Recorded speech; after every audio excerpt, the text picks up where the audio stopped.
Well, hey there, driven woman entrepreneur. Thank you for joining me today. And I have something very special for you. You see, many of the conversations that I've been leaning into are revealing that many female entrepreneurs are feeling a bit lonely, disconnected, isolated, and just sort of out on their own. So I wanted to bring a guest who knows more about intentionally cultivating belonging while maintaining a sense of integrity, authenticity, and vulnerability. So today's guest is Sacred Walker. Now, she came to this country as an immigrant and really struggled to feel like she genuinely belonged, learning early on that code switching would allow her to blend in, but not actually belong. Later, as an adult, she has developed an entire business dedicated to creating spaces for others and teaching them how to actually belong. From classrooms to boardrooms, she has defied boundaries and showed up with courage, navigating a world that puts up all kinds of barriers for any of us who are different. Now, if you have come to believe that it's really hard to be vulnerable, it's really hard to make friends as an adult, and it's almost impossible or just too time consuming, maybe even dangerous to make genuine, authentic connections now that you're a fully developed human, woman, business owner, I invite you to lean in to this conversation and be willing to dispel some of those beliefs. The truth that Sacred Walker is here to share comes to very different conclusions. This conversation is about the power of self-acceptance, inclusion and culture, what she calls the dance of belonging, and the genuine power of being yourself. I'm really looking forward to sharing this very intimate conversation with Sacred Walker with you. Lean in and enjoy.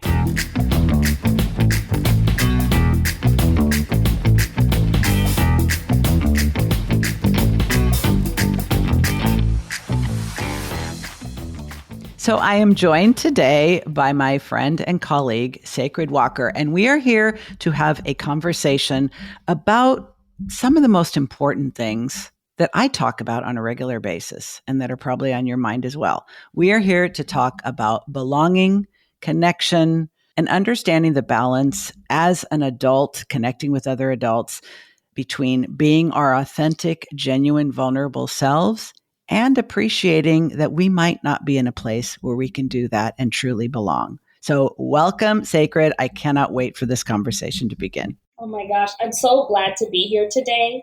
And I'm so glad for us to be diving in. You're someone that I really care for and respect. And so even as we build our sense of belonging, you all get to join in. And thank you all for tuning in. I'm so glad to be here.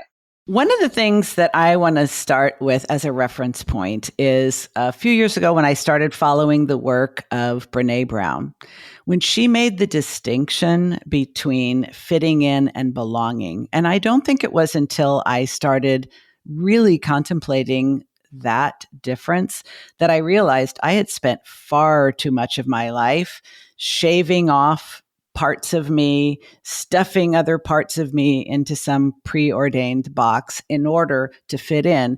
And yet no true, genuine belonging or connection ever came as a result. Absolutely. Well said. And, really leaning into how she spoke into creating brave spaces is so important and foundational to the conversation we're going to have today. And so that for me is so important. Like, what does it look like when we are struggling with some of those triggers that make it hard for us to feel like we can be brave and find those spaces where we may be the one of something at the table sometimes in our workplaces, in our fields, in our expertise. And how do we feel like not only we belong on the outside, but how do we feel like we belong on the inside? How do we know that we can trust ourselves after we've had either heartbreak or we have gone through something that has been challenging? And so I'm really excited to dive into the conversation today. I have a little chunky monkey fur mama who is 7 months old, a little kitty cat who you might see feed on by, who wants to belong into this conversation too. So if you hear or see anything, just know all is well. We have a little fur baby in the midst. That's the best. Well, I want to ask you a specific question about this because I often hear people say that it's really hard to make new friends as an adult. And I have mixed feelings about that. You know that my husband and I have done 2 long distance relocations in the last 3 years and moved in both cases to places where we didn't know a soul and literally had to make entirely new networks from scratch. So probably I lean towards well, I think it can be hard or it can be not so hard. It all depends. I'd love to hear your thoughts on whether it seems actually harder to make new, not just friendships, new connections of all kinds as an adult. And if not, why not? So I want to start with maybe 2 points, right? I want to dive right into thinking of it as sometimes we have to remind ourselves in our mind, one, that I live in a friendly universe, right? That I live in a friendly universe, which is, sometimes challenging based on our circumstances, our histories. And two, honestly, that if you are feeling like you don't belong, that you're not alone, right? And so how do we create actions that promote loneliness or promote connection, right? So like, I live in a friendly universe and it's safe to connect, right? So I wanted to start with that. So I know for me, as someone who's relocated to India, who's relocated to Oakland, who's relocated back to Brooklyn, as I enter into my 40s, I look back on my childhood. I know when I was young, when I first immigrated here from Kingston, Jamaica to Brooklyn, New York, I knew no one. It was my mom and I in a 1-bedroom apartment, and we had to keep everything nice and clammed and safe. And we couldn't talk about what was happening at home. Like, that was not okay, right? What happened in the home stayed in the home. And so when I would go to school, I learned to blend. I learned to code switch, which today comes in handy, right? It comes in handy where I can show up and be bold and be powerful and put on a smile and make it work and move forward. But the catch-22 is I didn't know how to be vulnerable in friendships. Because if you can't talk about what's happening at home, you certainly are not going to be able to talk about things like, well, how come you have to rush home? Or how come you look a little skittish today? Or why is it that you feel so chattery? Kids don't know about anxiety or things like that, right? And so I was constantly getting in trouble. I was constantly being put in the corner for talking too much. And that outward expression of just wanting to connect, I felt like I was closer to the teachers than I was my classmates, right? So fast forward as an adult, as I come to accept myself, I find that one of my missions in life is to create spaces where people can feel like they belong. Because it's a real thing if you grew up in any kind of household where you felt like, oh, what's happening here? We can't really talk about because people don't get it. I never thought as a kid that there would be other quirky, brilliant, bright, right, fairy-like little beings who also had hard lives. I swore to it that I must be the only one going through so much challenges. And so for me today, I feel like if I'm in spaces where I feel genuinely like, oh my gosh, I'm the only one who gets it, it can be hard because you're not in a classroom. It's not like you're on the basketball court or in the schoolyard. So you kind of have to find intentional spaces to feel like you belong. And so that's why that's so important to me, is to create them, right? But I have to remember I'm in a friendly universe, right? People actually want to get to know me. If I, in my mind, tell myself otherwise, then my inner child is like, oh, no one's going to get me, right? And two, I want to lean into how do I connect versus remind myself, you know what? It's better. No one talk to me. It's fine, right? To remind myself to connect and lean in because I'm likable and I'm in a friendly universe. So sometimes those inner child stuff kicks up. And I don't know if anyone tuning in can relate to this, but I know for me, knowing that I'm not alone in being my unique, quirky, brilliant self can be really relieving. I love this so much, Sacred. And, you're reminding me, going back in my own childhood, and I was flat out told that nobody was going to be able to come to our house.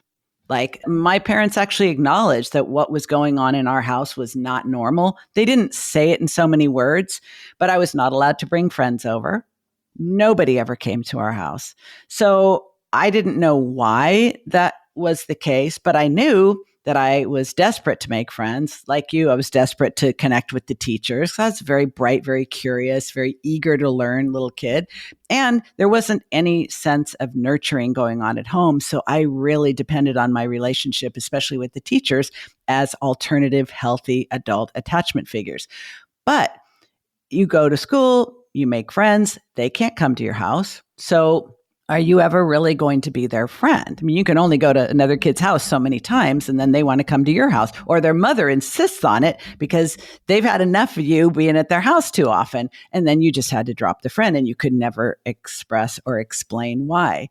So I think, you're reminding me that taking back the power of accepting ourselves and approving of ourselves and believing for ourselves that the universe is a friendly place, even if you have considerable evidence to the contrary, it can help you sort of be open to the possibilities of what's available to you as an adult. I see far too many people, and I know you do as well, who are still living in their life as though they were in an unsafe, unpredictable, unwelcoming, unfriendly, potentially traumatizing environment when none of that is in their current reality, but they are holding on to that in their mind, I guess a way to maintain safety when it no longer serves them to do so. Well, here's the catch-22, because I both agree with that and I want to build on that. I knew you would. Right. Because I think that there's some power in being able to say, and one of the things that we do in our mastermind, our limitless mastermind, is we talk about how on the well-being pathway to carve out space in our home to create sacred space, right?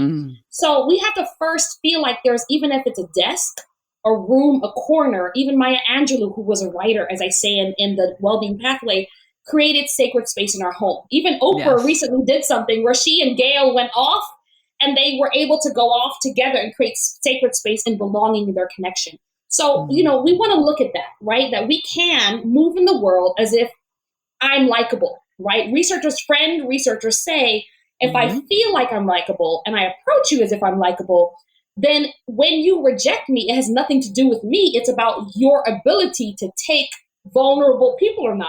Yes. It's nothing to do with should I be vulnerable? Well, are you able to handle vulnerability? But that has nothing to do with my willingness to be brave enough to be vulnerable. Now, the catch-22 is, and I think you will be on the same page with this with me, is that when we put in culture into it, right? And we speak about this in our centering practices and our meditations that look at inclusion and culture. That's the catch-22. Because we live in a world, if you're historically excluded as an executive, where you might feel unsafe, right? That's a real thing, that you might want to approach someone with that bubbly, vibrant inner child energy. And I know for me, I've had to protect that over time, because I might show up and someone might say, you fit a description. Or someone might say, were you a diversity hire? Or someone might say to you, no. Right. Or someone might say to you, like, oh, wait a minute, how did you get this job, right? How did you work your way up the ladder? And so I think that that's the dance, right? Is that, yes, I live in a friendly universe up here in my mind. I'm pointing to my temples for those who can't see me. But at the same time, we also live in a world that views us in our bodies, right? And this is why in the mastermind, we talk about healing what's projected onto our body so we can feel centered, clear, and confident. Because if I don't acknowledge that stuff is thrown at my body, it's kind of like, I don't know, I'm not a pork eater usually, right? But let's say like pepperoni. Think of it as like, if you threw pepperoni at someone, right? It's warm pepperoni, it's stuck, right? And it's stuck onto their body and it really stands out. And that person is walking around not conscious of the fact that they have pepperoni all over them. But they feel so heavy. They're like, what is this? I smell salty, right? Because I've actually liked pepperoni. I smell salty. I smell something's chewy on me. And everyone around them is telling them, what are you talking about? I don't see pepperoni. But they can feel the stuck pepperoni. And one day, as they become confident and clear, they start peeling off the pepperoni. And they're like, oh, look at my beautiful skin. I can be friends with my beautiful skin. Now, when I interact with you, I'm not saying I'm weighed down by the pepperoni put on me for years.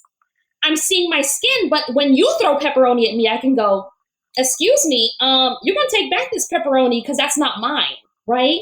So I think part of belonging is remembering I've got to see the pepperoni from my skin. I've got to Yes. know that I'm walking around with this weight that makes it hard to feel like I belong in my own skin, right? And that's the power of connecting. I got to peel the pepperoni off before I can hug you. You see what I'm saying? And then you've got to Yes. see the pepperoni on you. That's the dance. And I think we talk about that a lot in our mastermind. Like, what does it look like to feel safe even in your own skin so you can reach out to love someone else? I think that has to be, and that's probably the most creative, whimsical, and amusing, because you know me, I love me some analogies and metaphors. That one is like top drawer.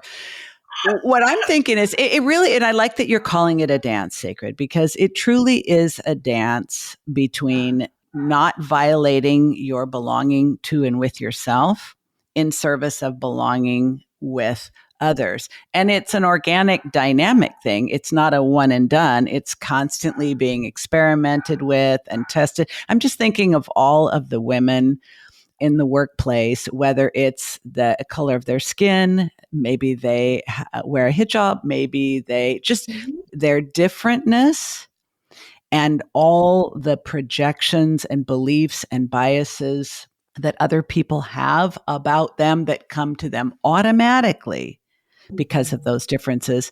And even if it's nothing to do with appearance or race or culture, it could be because you're in a wheelchair or you're younger than everyone else at the table or older than everyone else at the table. Some of the most fascinating conversations I'm currently having with people about connection and belonging have to do with being in a different generation than the person I'm talking to. I just had a conversation with a young gentleman in Australia last night. So we had different gender, different country, different accents, different age group. And we had a really interesting conversation about how do we really both connect and have a sense of belonging in the workplace with the fact that we've got 5 different generations now working together and at least trying to have some semblance of functional normalcy. I would love to hear your approach when you walk into a room, whether it's a physical conference room or a boardroom or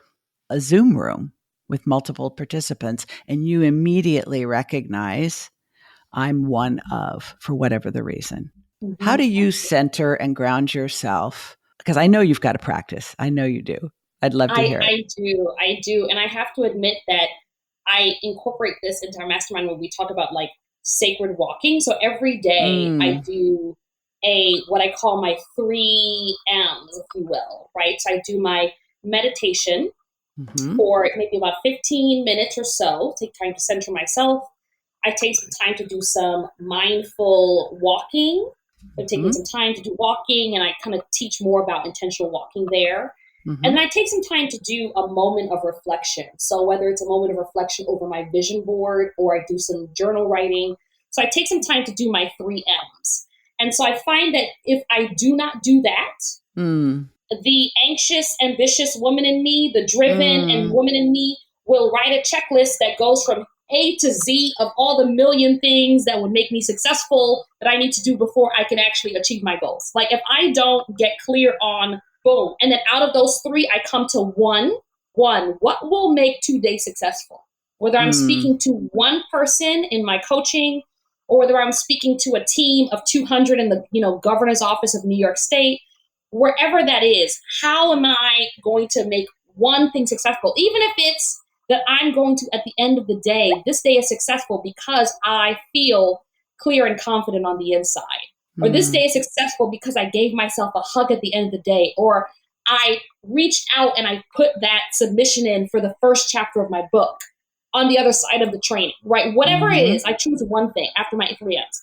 So to answer your question, walking into a room, right? This is about what I call a centering practice. Like, how am I feeling centered on the inside when I begin? And for me, even though I am in my mid-40s and I am moving in that interesting chapter of crossroads, I will say that my inner child, even though I'm very outgoing, my inner child is introverted. And so I've had to learn an introverted approach. And because my inner child feels most comfortable connecting with one at a time, because that was what was safe, I had to kind of know filtering in, right? My adult self, the tool that I use, and for anyone who can relate to this overwhelming, like all eyes on me, am I going to get it wrong or right? But on the other side, because I have a commitment, I said, okay, no matter what, I want to make sure that everyone, one person or many, who touches base feels like they're connected to themselves again. They're feeling their authentic self. They're able to transform barriers for their health and well-being, and they're leading their lives feeling alive with their potential. Like, I'm clear about that. So no matter what, my fear comes up, I have to be brave. I move forward and I choose one person. And I go around the room, if it's a small, intimate space, Zoom or otherwise, and I welcome every single person at a time. And I find that if I do that and focus on one person the entire time, team of one or team of many, one person, and then I focus on the next person, I don't get caught up in the fact that I'm speaking to a room of 1,000. That's so good. I don't get caught up in that. Because when we have our masterminds and we meet in person or we meet in groups, it's so essential for me to feel like I belong in that space. And so I would highly recommend that. Taking time for your 3Ms, your mindful moment, your meditation, and your mindful walk, right? If you will, or your moment of reflection, if you will, for your writing, etc. Taking time to land into one person, if it helps you to say, okay, I'm going to focus on one person, that no matter what, I can connect soul to that person and I can feel grounded on the other side. Hey, how did you feel about this talk today? How did it resonate for you? Right? And number 3, making sure that no matter what, I'm clear about my mission, right? Because that for me is key. The L in love, for the way that we lead our love medicine method, is living our principles so I can launch my vision. So if I'm not clear about my mission, why am I showing up today? I'm not doing it because I'm billable hours. I'm doing it because I have a mission of how I want to touch people's lives. And so when I get clear on my mission, I immediately am like, yeah, I belong here. I'm fulfilling my mission. Hey there, it's Diane, and I want to thank you for being a listener to the Driven Woman Entrepreneur podcast. But you do know that you can only learn so much and change so much in your business and life as a result of consuming content, which is why I'm really excited to announce that my signature framework, the Boss Up System, is now available as a one-on-one coaching experience. I will be relaunching the small group experience of the Boss Up Breakthrough in just a few months, but so many women I've been talking to had a very disappointing year for 2022, and they just don't want to wait, which is why I've decided to open up just a few spots to work with people through the Boss Up framework one-on-one. How to know if this is right for you and if this is the right time? Ask yourself this. If you started your business to create a profitable, right-sized offer that is rewarding and allows you to stand out and be sought after, but what actually has happened is that you are over-delivering and undercharging and just not reaching your ideal clients with the perfect offer you have for them, this may be exactly what you need. There are 9 stages in the framework that we work through together, which include an audit of your business to determine what is and isn't working. We set appropriate goals, identify the obstacles that have been holding you back, determine the difference in your business between value and worth, craft your unique offer, and address price, fears, and boundary issues that have prevented you from having the business you want, need, and deserve. So if that sounds right for you and you don't want to wait for the group, click on the link in the show notes to schedule your free consultation. Hey, you already know you like what I have to say and how I think. What if this is the year that you have my eyes and ears on your business and really help you move the needle? Click on the show notes and see if this isn't the right time for you. I'd love to see your name on my calendar. Now back to the show. I'm fulfilling my mission. I take the pepperonis off, right? And I'm fulfilling my mission. And I think it changes the way that I show up, even when it's scary. right? And so that's something that is super important. This is one of the things that I love about you, is because you defy boundaries, right? You can say, I'm as a driven woman, people can project things onto you as someone who has blonde hair or me who has locks. And at the end Mm-hmm. of the day, it's like, yeah, we're driven. Say something about it. That part. Have you been? I'm curious about this, Sacred. Did people tell you you were intimidating starting in your teens? You know what? To be honest, my first year of high school, I blended in like a fly on a spiral of fly paper with other flies. I don't know. Obviously, I Mm, grew up very poor, and that was my reference point. But I really blended in, and I didn't think that anyone liked me. Truthfully, I yes. truthfully had people telling me, "What are you talking about? I thought you were amazing." I had pimples all on my forehead. Mm, I would always wear my bangs to cover them, and I just wanted to merge. And then one day, I literally drank too much. I was drinking when I was in high school, completely 70 Adventist, breaking the rules, snuck a drink in of my mom's alcohol, completely had the worst experience. I felt so alone. And I said to mm, myself, literally, oh my gosh, if this is rock bottom for me as a kid, I literally thought this way, and no one is here for me, I might as well be myself anyway. Like, I thought to myself, literally, I could have not been here tomorrow. I got so sick that I literally said, I'm spending so much time trying to blend in, and no one knows who I truly am. And literally, God spoke into my spirit and was like, what a loss that would have been, that you would have not been here and no one would have gotten to know the real you. And so I said to myself, if nothing else, at least I belong to me. And the next day, I kid you not, I went to the neighborhood thrift store. I bought a ruffled shirt, these funky stitch pants, my bell bottoms, and my platform shoes. And I went into school with my fake fur, and I said, you know what, I'm me. And literally overnight, I became popular, and I never understood it. And to this day, as an adult, now I get it.